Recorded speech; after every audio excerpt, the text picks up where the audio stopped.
आज अंचल कार्यालय का हम लोगों ने निरीक्षण किया है। यहाँ पर सभी राजस्व कर्मचारी का रिव्यू किया है और साथ ही साथ जितने भी हमारे क्लर्क्स हैं और कंप्यूटर ऑपरेटर्स हैं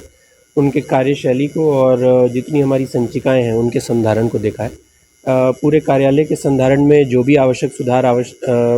चाहिए उनके लिए निर्देश दिया गया है अंचल अधिकारी को, और आगे आने वाले समय में अनुपालन प्रतिवेदन उनको प्रिपेयर करते हुए हम लोगों ने फिर से इंस्पेक्शन डेट निकालने का निर्देश दिया है, ताकि हम लोग जो भी आज आदेश दिए गए हैं, निर्देश दिए गए हैं, उसका अनुपालन पूर्ण रूप से हुआ है या नहीं, इस संबंध में भी हम जानकारी प्राप्त कर सकें। कितना म्यूटेशन सर अभी तक लगभग पेंडिंग? ये म्यूटेशन जो है वो लगभग 49 लंबित है, उसमें से सिर्फ 4 ऐसा था जो 90 दिन से ऊपर का था। संबंधित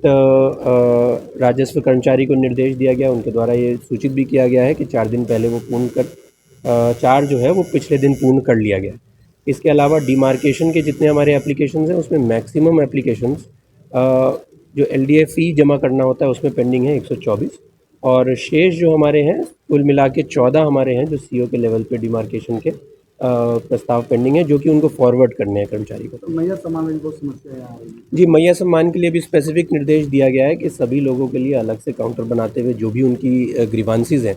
उनको त्वरित रूप से निष्पादित किया जाए, ताकि किसी भी आदमी को परस्पर इधर उधर प्रखंड या अंचल कार्यालय में भटकना ना पड़े। DPO का लगभग 1 साल से पद खाली है, CO का एक प्रभार नहीं, ADSS जो है वो CDPO के लिए हम लोगों ने सभी COs को लगभग सभी अंचलों में प्रभार दिया हुआ है, क्योंकि हमारे पास कुल मिला के 2 या 3 ही CDPO हैं जो एक्चुअल प्रभार में है। रेस्ट सभी जगहों पर CO या BDO प्रभार में,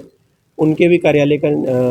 निरीक्षण का दिनांक निकाला जाएगा। बंदोबस्ती की कुछ जमीन, कुछ तैराक की जमीन और खासमहल का लीज का, इन सब पर भी कुछ जी, सभी के अभिलेख देखे गए हैं और अभिलेखों के संधारण पे हम लोगों ने बात करी है। कहीं पर भी हमारे कर्मचारियों के द्वारा किसी भी तरीके की गलत रिपोर्टिंग ना हो, और जितनी हमारी अनाबाद बिहार सरकार की ज़मीन है उसके एनक्रोचमेंट पे भी कड़े निर्देश सभी कर्मचारियों को दिए गए हैं कि अगर किसी भी क्षेत्र में उनसे संबंधित क्षेत्र में अगर हमारी सरकारी ज़मीन पे एनक्रोचमेंट में दिखाई देता है तो आगे उन पर सख्त एक्शन लिए जाएंगे। इस संबंध में हम लोगों ने निर्देश दिए। खासमहल की जो लीज की जो रिन्यूअल है वो अभी तक समस्या बनी हुई है, उस पर कुछ मतलब जी, खासमहल के हम लोगों ने सभी ने जो भी हमारे सरकार के निर्देश हैं उसी के अकॉर्डिंग हम लोग उस पर आगे चलेंगे, और लीज़ रिन्यूअल की जो भी शर्तें हैं उनको देखते हुए ही हम उस पर आगे कार्य करेंगे। सर, सुंदरनगर के ज़मीन में काफ़ी अतिक्रमण किया जा रहा है, केनाल के ज़मीन पर तो बड़े पैमाने में अतिक्रमण हुआ है। इसको मैं दिखवा लेता हूँ, अगर ऐसी कोई जगह है तो हम लोग JPLU करते हुए या फिर संबंधित सुंदरनगर में हो सकता है रेलवे की ज़मीन हो या किसी की ज़मीन हो, तो हम लोग उसको दिखवा लेते हैं स्पेसिफिक।